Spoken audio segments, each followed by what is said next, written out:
Alam niyo ba guys, yung bahay na nasa likuran ko is worth of 4.2 million pesos. Provision for 3 bedrooms ito, 2 toilet and bath, and isang parking lot.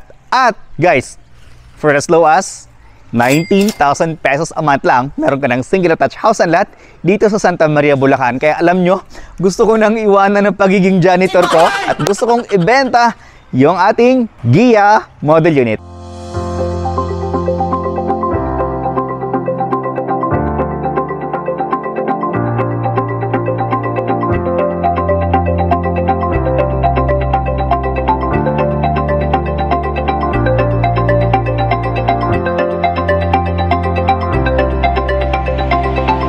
Rog Camacho here, isang licensed real estate broker at andito tayo ngayon sa isang napakaaliwalas, napakagandang subdivision dito sa Barangay Pulong Buhangin, Santa Maria, Bulacan, kung saan mag-feature tayo ng napakagandang bahay. Walang iba kundi ang ating Gia model unit.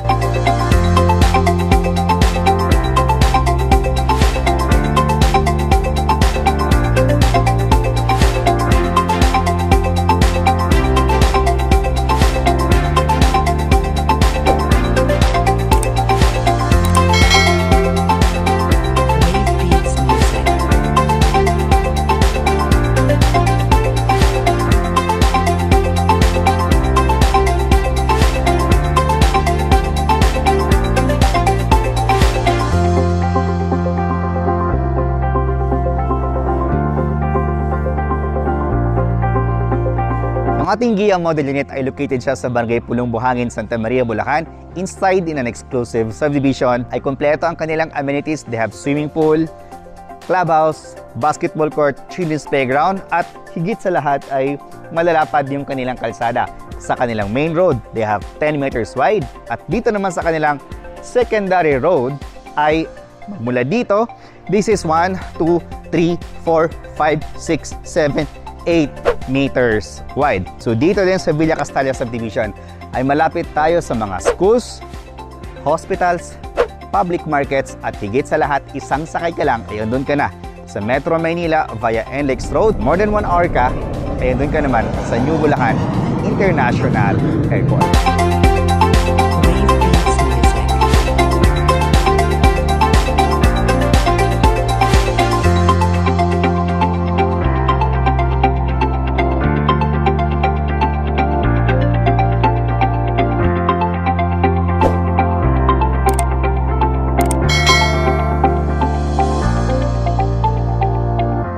So for our Gia, it has a minimum lot area of 80 square meter at ang kanyang floor area again ay 66 square meter. So dito, meron pa tayo ditong space na nasa mga 4 meters which is up to here kasi itong front ng ating Gia model unit 8 meters wide. So ito, this is total of 4 meters wide.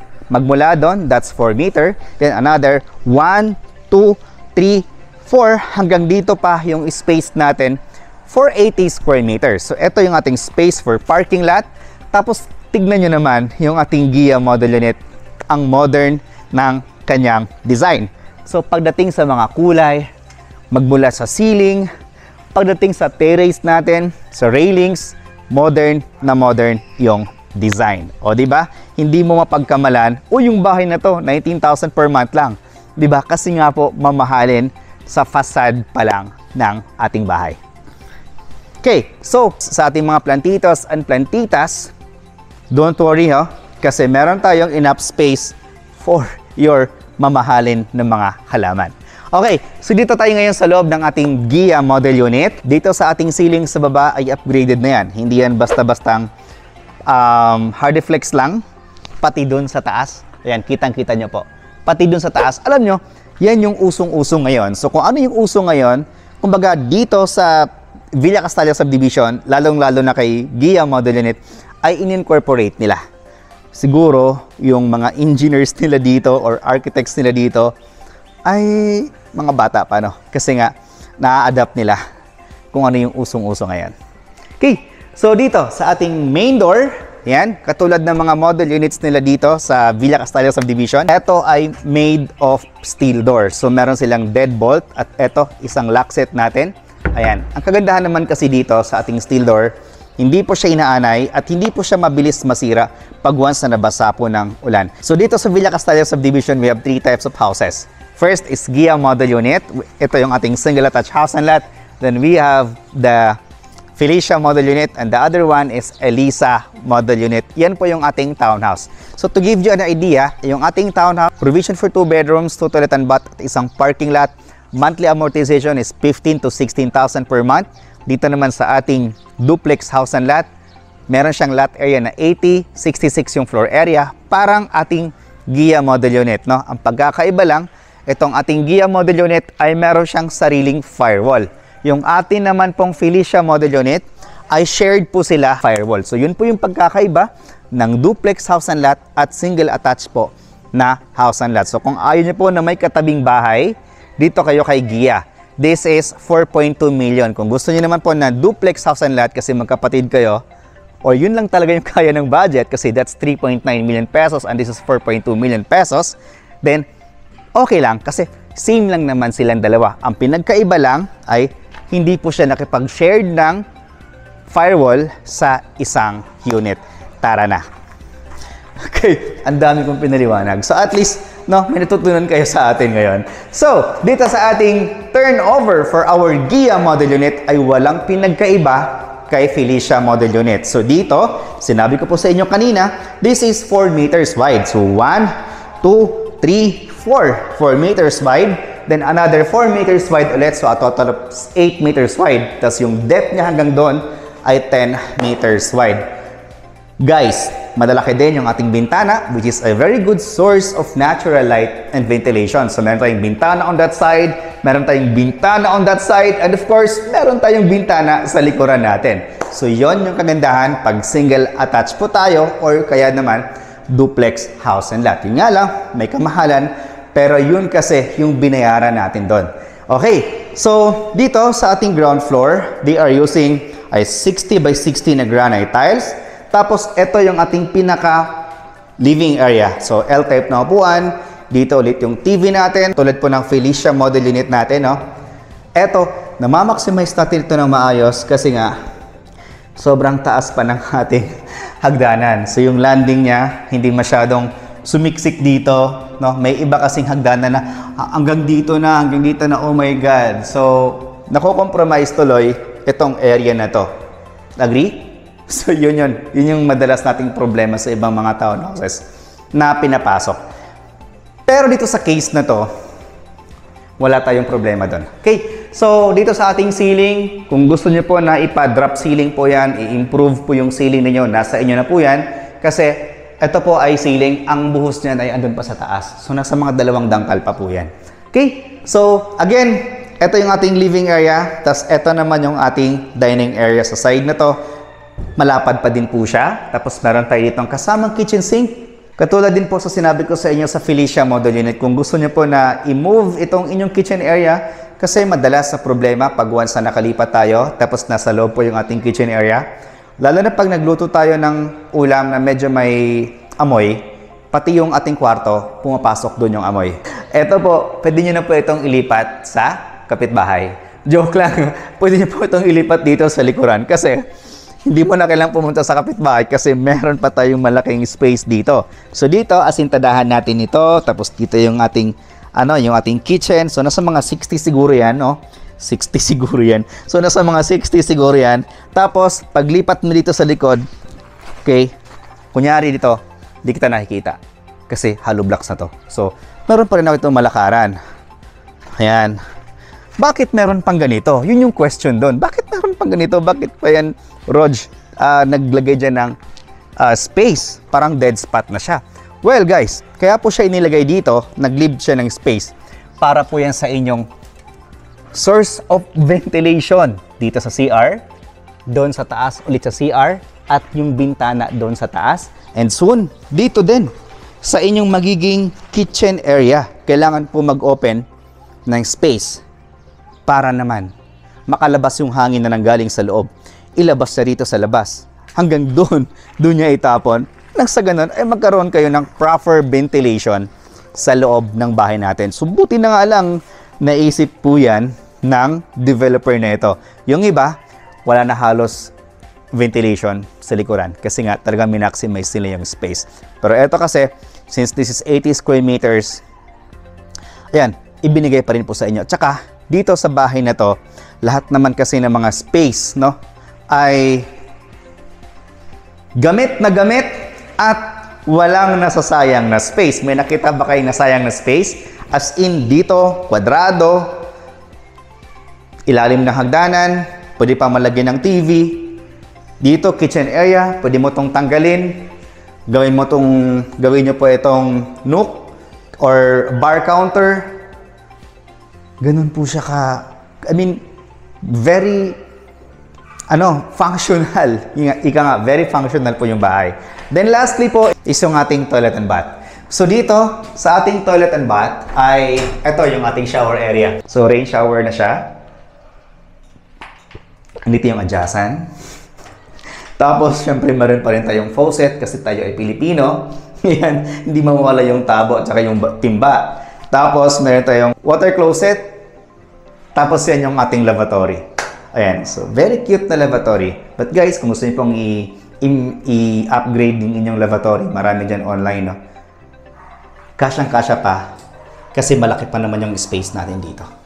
Tapos yung tiles natin, color white, 30 by 30 na ceramic tiles. Siyempre, tulad sinabi ko sa inyo, naroon pa rin tayo dapat ventilation. Ayan. Okay, so next po is yung ating second floor. Kunyari, excited yung pala. Same lang naman doon sa ating duplex house and lot. Okay, so dito naman sa ating stairs, no? Siyempre, kahoy pa din. Yung railings natin ay bakal, tubular steel. Tapos yung handrails natin ay orange na wood. May ganun pala. Orange na wood. Okay, so dito, wow! Okay! Ang sarap ng feeling ko. Bakit? Kasi naka-tiles na tayo. So talagang dito, pag naka-tiles na yung bahay, ay dito mo na talaga makita kung gaano nga ba kalaki yung bahay natin. Katulad ngayon, di ba? Kinikilig ako. Okay, so dito yun yung master bedroom, isang bed, isa pa ulit kwarto. Ito yung sinabi ko sa inyo kanina, na meron tayo ditong waiting area. Parang spa lang. Ganun din, no? So kung ano man po yung nakita niyo dito sa Ghia model unit, ay ganun din po yung mangyayari sa ating Felicia model unit. So, guys, natutuwa lang ako kasi nga, etong tiles na to ay kasama na ito for 4.2 million pesos natin na price. So, yung kulang na lang natin dito ay yung partition. So, hindi ka nagagastos dito ng 100,000 pesos para sa inyong partition. And for as low as 19,000 pesos per month lang. So, okay. So, dito, meron tayong isang bintana. Since tayo ay single attached house and lot, meron pa tayong isang bintana. Ngayon, since tayo ay single attached house and lot, hindi lang yun yung mga bintana natin. Pati din dito. So, meron din tayo ditong, napakalaking bintana. Bintana. Di ba? Ganun siya kalaki. Tapos, dito sa side na to, meron pa ulit tayong bintana. Itong bintana na to, guys, no, para na ito sa area ng hallway papunta dito sa inyong stairs. Okay? Which is very good source of natural light dito and of course, natural air. Diba? Lastly is our balcony. So dito sa ating balcony, okay, parang rin siyang hindi non-skid tiles, no? So this is 30 by 30 na ceramic tiles. Yung railings natin, tempered glass. Handrails natin ay stainless. Malakas makasosyal. Plus, yan, in demand, napaka-sikat na sikat ngayon ng mga PVC na ceiling. Yan, dyan in-incorporate nila. Kasi nga po, ang sabi ko sa inyo kanina, malamang, yung engineer neto, yung kung sino may pakana ng project na to, no? Malamang millennial. Malamang bata pa. Kasi kung ano yung mga uso ngayon is in-incorporate nila dito sa kanilang Ghia model unit. And aside from that, ay merong taong naglalakad doon sa likod. Okay, so dito, Sobrang taas po ng ceiling niya, guys. Sobrang aliwalas. Oy, baka sabihin nyo, nagloloko ako ha.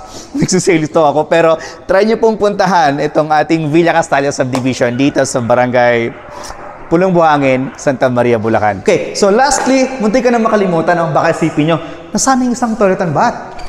Meron tayong toilet and bath dito sa ating master's bedroom na area. So meron tayong shower area, water closet, and of course, yung ating lavatory. Future homeowners and investors, this is the price for our Gia model unit. Minimum lot area is 80 square meter at ang kanyang floor area, 66 square meter. So, this house is single attached house and lot. Semi-complete yung ating turnover, no? Nakatiles ng baba, painted tayo lahat. May tiles na rin yung taas. Ang kulang na lang natin dito ay partition. Yung price na ibibigay namin sa inyo ay kasama na yung mga hidden charges natin. So, ibig sabihin, pag kumuha ka dito ng bahay, ay wala tayong hidden charges maliban na lang sa move-in fee, tubig, at ilaw. So, yung price natin dito ay 4,200,000 pesos. So, yung ating down payment is 1,011,000 pesos. So, yung reservation fee natin para makapag-hold tayo ng Gia model unit is only 20,000 pesos. Then don't worry guys, no? Kasi ito naman po ay payable for 24 months nang walang interest. Then yung ating monthly down payment for 24 months without interest is 42,146. Then, yung ating monthly amortization through Pag-ibig Financing for 30 years is 19,110. Para maka-avail ka ng ating Gia model unit through Pag-ibig Financing, ay dapat sumasahod ka ng 55,000 pesos. Napakababa lang. So, po pwedeng mag-combined salary ka ng inyong asawa, ng inyong anak, o ng inyong kapatid, o ng inyong magulang. Pag hindi mo na-reach yung 55,000 pesos, pero kung na-reach mo na yung 55,000 pesos, hindi mo na kailangan ng co-borrower. Kung gusto niya talagang mag-co-borrower, kumuha na lang siya ng bahay dito sa ating Elisa Motel Unit. Pwede mo siyang paupahan kasi nga po dito, hindi binabaha at malapit sa mga schools and other establishments dito sa Santa Maria, Bulacan. Okay? So yung required income natin again is 55,000 pesos. Kami na po ang mag-process ng inyong loan sa Pag-ibig Financing. Sa mga buyer natin na naghahanap through bank financing, available din ito through bank financing. Almost the same lang din yung ating sample computation. Then for 20 years dito, roughly nasa mga 24,000 to 26,000 per month. Through RCBC Bank po ito. Kung gusto niyo pa makita yung project na to for trippings and reservation, tawagan niyo pa ako sa mga numero na naka-flash dyan sa ating screen. Sa mga buyer natin na nasa ibang bansa, ipakontak niyo po kami sa inyong SPA at i-assist po kayo sa aming mga sales staff. So for more details about this project, trippings and reservation, please dial this number na pa-flash namin sa screen. If you are new to my channel, can you click that subscribe button at i-hit mo na rin ang notification bell para pag mayroon tayong bagong videos ni-upload sa aking channel, ay agad namin kayong ma-notify. Again, this is Rog Camacho, your licensed real estate broker. Thank you so much for watching and God bless.